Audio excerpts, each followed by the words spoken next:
A time-only Longine on a leather strap, around $1,400, will earn you more respect in a serious room than a chunky gold chronograph that costs 10 times as much. If that sounds backwards to you, you are probably not in your 40s yet. Because somewhere in that decade, what a watch says about you quietly changes, and the watches worth owning change with it. In your 20s, you bought a watch to be seen. By your 40s, you buy one to say something, and usually the thing it says is that you have nothing left to prove. These are the 5 watches worth owning in your 40s, and number 5 is the one you have quietly wanted for 20 years, the only one you finally buy for yourself. Let's start. Number 1. The dress watch. This is the watch most men skip for 20 years and then suddenly cannot live without. A dress watch is thin, clean, and does exactly one job. It tells the time. No bezel, no chronograph, no date wheel fighting for attention, just a simple dial on a leather strap that slips under a shirt cuff and disappears until the right person notices it. In your 20s, that sounds boring. In your 40s, that restraint is the entire point. Because by now, you have worked out that the loudest watch in the room is almost never on the wrist of the person who actually runs it. And nobody tells you this part. A great dress watch is the hardest kind to fake, which is exactly why it lands. If you are starting out, a Tissot Everytime runs around $300 to $400 and nails that clean, do-nothing extra look. Step up, and the Longines Présence sits around $1,200 to $1,700, with a thin case and a sunburst dial that reads like real money. If you want the watch that quietly earns respect from people who actually know, the Nomos Tangente is the move. Around $2,000 of German Bauhaus design. And if the budget is there, this is where the grails live. A Jaeger-LeCoultre Master Ultra Thin in the high single digits into the low teens, or a Patek Philippe Calatrava north of $25,000. The watch a certain kind of man buys once and wears to his own funeral. The dress watch is not about spending more. It is about owning less and owning better. That idea, one great thing instead of 10 okay ones, does not stop at your wrist. There is one accessory almost every man in his 40s is still getting wrong, and it is holding up his pants. That brings me to the sponsor of today's video. Today's video is sponsored by Anson Belt & Buckle, and this one actually fits the way I think about gear. Here's the problem. The belt most guys are wearing has 5 holes punched an inch apart, so it either pinches the waist or sags and throws the whole outfit off. And as we get older, comfort matters more, not less, which is exactly why that old belt has to go.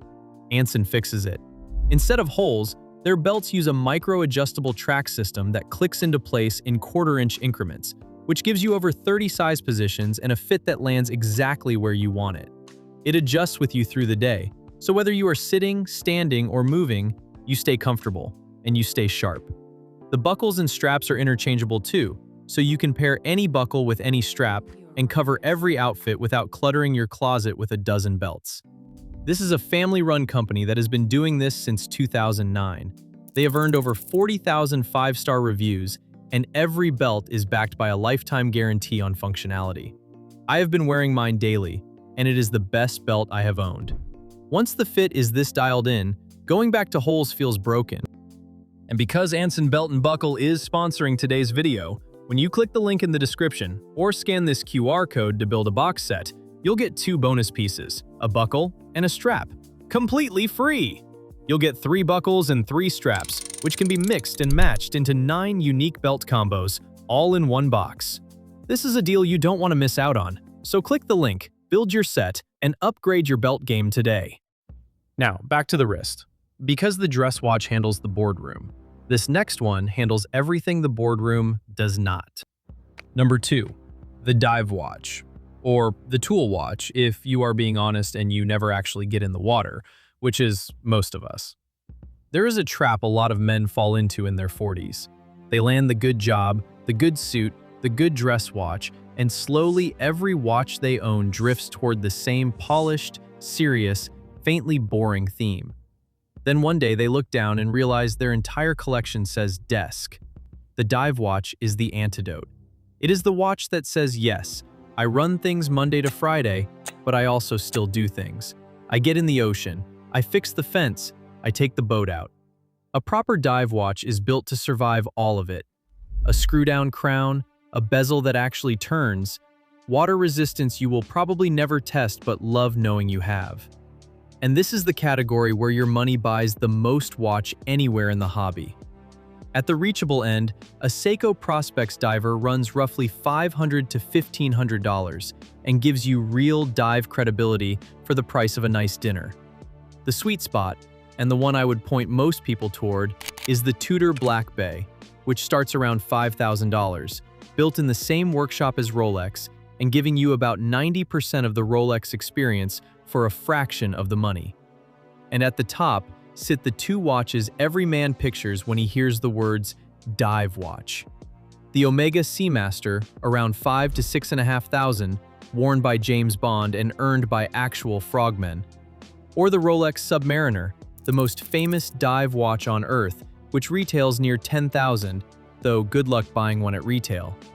On the open market, you are looking at $13,000 to $16,000. This is the watch that keeps a successful man from vanishing completely into his own success. But the first two watches are about who you are right now. This next one is about something else entirely. It is the first watch most men buy that is not really for them at all. Number 3, the watch with a story. Somewhere in your 40s, the way you think about the things you own quietly shifts. You stop buying only for right now, and you start, almost without noticing, buying things you picture handing to someone else. This is the first watch most men buy, while secretly hoping it outlives them. And the reason is simple. A watch is one of the very few objects you own that keeps running long after you are gone, and can be handed to your kid decades from now with the whole story still attached. So for this one, the watch itself matters less than the story riding along with it. And no watch on the planet carries a bigger story than this one. In 1965, NASA took every chronograph it could get its hands on, froze them, baked them, and shook them to pieces. Only one survived, the Omega Speedmaster. 4 years later, it became the first watch ever worn on the surface of the moon. It is the watch NASA qualified for every crewed mission, and it is still the watch astronauts strap on today. And you can own that same piece of history, almost unchanged, for somewhere around $8,500. Sit with that for a second. For the price of a used car, you can wear the watch that went to the moon. If that is still out of reach, the story does not have to cost a fortune. A Hamilton Khaki Field reissue runs around $500 to $1,000 and carries genuine military heritage. A Longines heritage piece, roughly $2,000 to $3,000, brings back designs the brand actually made 100 years ago. And at the top sits the Rolex Explorer, which starts around $8,000, the watch that summited Everest in 1953 and has looked quietly perfect ever since. Whatever you choose, this is the watch you will one day hand over without a word, because the story says it for you. Quick thing before number 4. If you want to watch takes that are straight with you about price and skip the marketing hype, subscribe. It is the single thing that keeps breakdowns like this coming. Alright, number 4. Number 4. The Integrated-Bracelet steel watch. This is the do-everything watch, the one you wear to a wedding, to the office, on a flight, and to dinner without ever swapping a strap. Integrated bracelet just means the metal band flows straight out of the case as one continuous line. No gap, no separate lugs. It looks sharp, it wears easy, and it is tough enough that you stop babying it and just live in it. Younger guys make one predictable mistake here. They buy a drawer full of okay watches, 10 or 15 cheap pieces, not one of which they truly love. The 40s move is the opposite. You clear out the drawer and you buy a single watch that is properly excellent. And then you actually wear it every day. Add up that drawer honestly. 10 watches at a couple hundred each is $2,000 or $3,000 of stuff you do not even reach for, sitting in a box, quietly losing value. Take that same money, put it into one watch you actually love, and it stops being a pile of gadgets and becomes the thing on your wrist every single day. Buy it once, wear it for the next 30 years, and let the drawer go. And the wild part is that the watch that kicked off this entire craze now sells for about the price of a phone.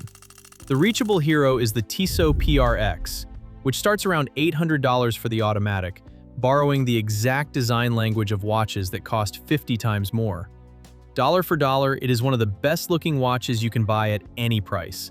The bridge, if you have real money to move, is the Vacheron Constantin Overseas, mid-20s to mid-30s thousand, an elite watch that still flies a little under the radar. And then there is the ceiling, the two watches that basically invented this whole category. The Audemars Piguet Royal Oak and the Patek Philippe Nautilus, both drawn by the same man, Gerald Genta, who reportedly sketched the Royal Oak in a single night in 1972 and made the world believe a steel watch could be worth more than a gold one. These start in the tens of thousands at retail and climb into frankly absurd numbers on the open market because half the planet wants them and almost nobody can get one.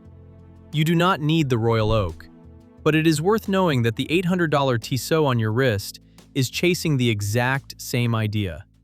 One great watch, worn hard, beats 10 you forgot you owned. Which brings us to the last watch.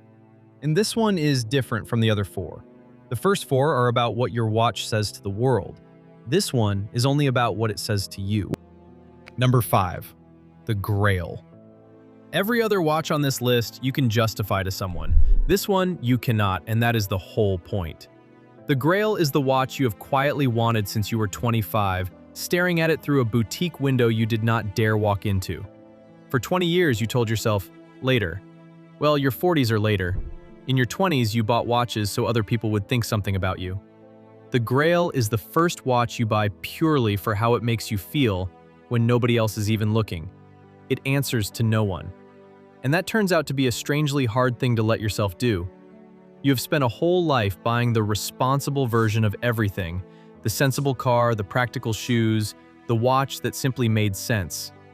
The Grail is permission to stop being sensible for exactly one purchase.